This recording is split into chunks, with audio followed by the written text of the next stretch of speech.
Dans le cadre des Journées du patrimoine ayant pour thématique la nature, un spectacle intitulé Éclat de bois était proposé mercredi après-midi au Fond Saint-Martin par Léa et Mourad. Ces deux conteurs avaient pris place au pied des arbres, un cadre idyllique, pour raconter leurs histoires et emmener le public à la rencontre de la faune et de la flore, mais plus particulièrement des arbres.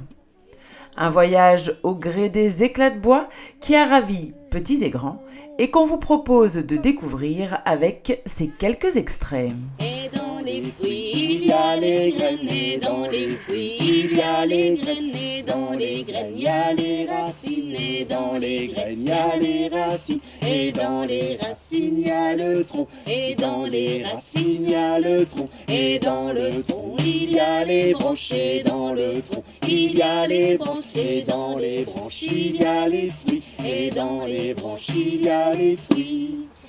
C'est l'arbre fruitier, maillon maillé, c'est l'arbre à manger, maillon dondé. C'est l'arbre fruitier, maillon maillé, c'est l'arbre à manger, maillon dondé.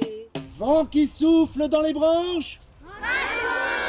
Vent qui souffle dans les branches.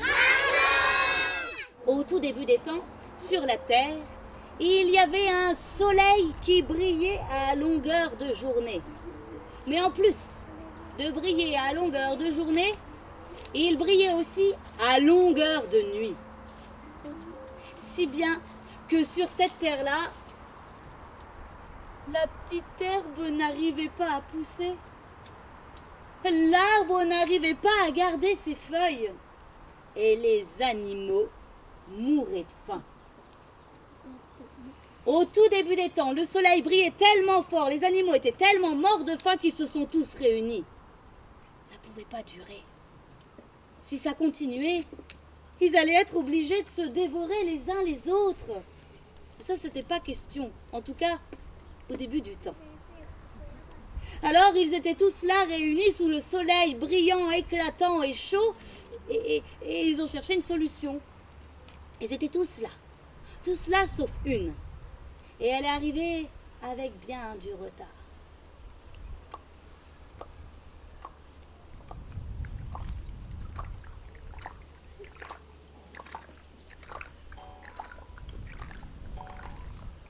Elle a amené ses petites fesses. Elle a amené sa petite carapace. Elle est entrée au milieu du cercle des animaux. Elle a tiré son petit cou et elle a regardé tous les animaux un à un. Et ça a pris du temps.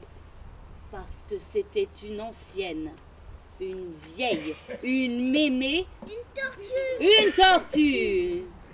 La tortue a tendu son cou et elle a dit... Un chien. Oh,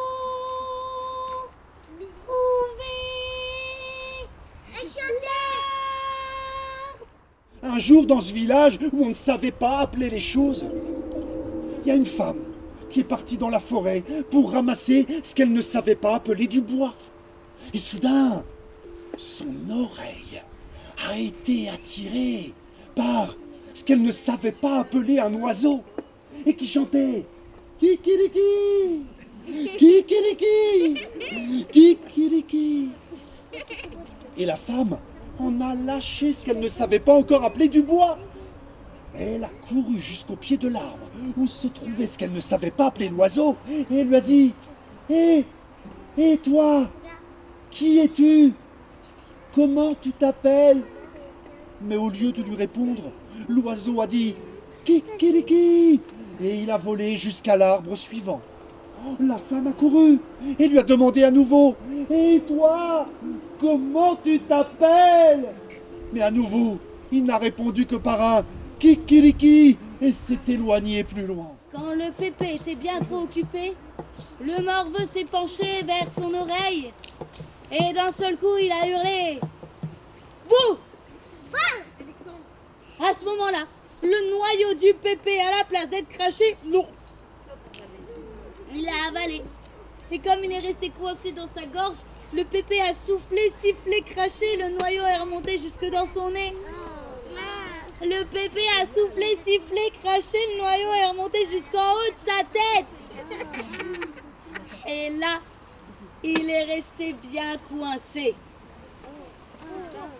Et les morveux sont rentrés chez eux les uns après les autres, mais 2 jours après, en passant devant le banc du pépé, il était toujours là, il croquait, souriait, crachait, mais il y avait des petites racines qui sortaient de son trou de nez. Et puis le jour d'après, les morveux sont repassés et ils ont vu, il y avait des petites feuilles qui sortaient de ses oreilles. Et puis le jour d'après, les morveux sont repassés sur la tête du pépé, il y avait un tout petit cerisier qui était en train de pousser. Et puis le temps est passé, les morveux ont grandi, ils sont devenus des papas et des mamans, et ils ont eu eux-mêmes des morveux qui eux-mêmes ont eu des papas et des enfants qui sont devenus eux-mêmes des papas et des mamans. Et le temps est passé, et on a fini par oublier, à la place du banc, quand on passe dans cet endroit-là, il y a maintenant un immense cerisier. Un cerisier qui offre ses cerises à celui qui a envie de les goûter. Peut-être que ce cerisier est ici à Romba. Vous le reconnaîtrez, il pousse sur un banc. Vous ne me croyez pas? Mais regardez bien, dans la rue de la Chantraine, quand vous repartirez tout à l'heure, il est là. Parole de conteuse, parole de menteuse. Et pour terminer cette belle après-midi d'histoire, les conteurs ont distribué une graine à chaque enfant. Je plante une petite graine dans ta main pour qu'à ton tour, tu plantes des arbres qui planteront de nouveaux arbres. Et je plante une petite graine dans ta main. Elle porte un nom. Elle s'appelle Espoir. Je plante une petite graine dans ta main pour que tu vois loin. Tu sais comment elle s'appelle? Elle s'appelle comment? Tu veux que je lui donne un prénom? J'en donne 3. Amour, espoir et liberté. Si tu la plantes, tu vas faire pousser ces 3 choses-là. Une graine, de beaux messages, un moment de partage, tout était réuni pour satisfaire les enfants et les sensibiliser par la même occasion au respect de la nature et à ce qui les entoure. Bref, avec ces éclats de bois, les enfants sont repartis chez eux, les yeux pleins d'étoiles et la tête dans les arbres.